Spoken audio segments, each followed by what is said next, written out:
You've probably heard people say that if your mother's father was bald, you're more likely to lose those beautiful locks of hair down the road. But what truth is there to this? It turns out that one of the major contributors to hair loss is sex-linked. Humans have 46 chromosomes of DNA, of which 2 help to determine your sex, the X and the Y chromosome. If you're a female, you have 2 X chromosomes, but if you're a male, you have an X and a Y chromosome. Studies show that the most influential hair loss gene is located on the X chromosome only.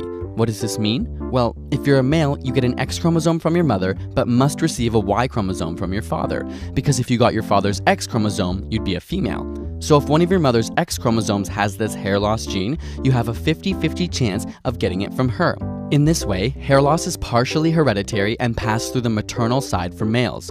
Females, on the other hand, must get 2 copies of this gene, one on each X chromosome, in order to physically express it. So if your mother does express these traits, it means she will be passing an affected X chromosome to you. But why do we say to look at your mother's father? Well, if he has visible male pattern baldness, then your mother has at least 1 copy of the affected X chromosome from him. Because in order to have a daughter, he must have passed on his X chromosome, not his Y.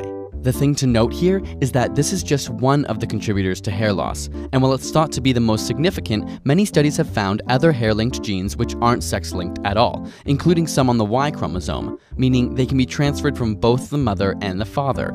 On top of this, some studies have shown correlations between age, exercise, nutrition, and even stress levels. So while a quick check of your mom's dad's hair may be an indicator for future hair loss, a head full of hair on grandpa's head doesn't guarantee you're in the clear.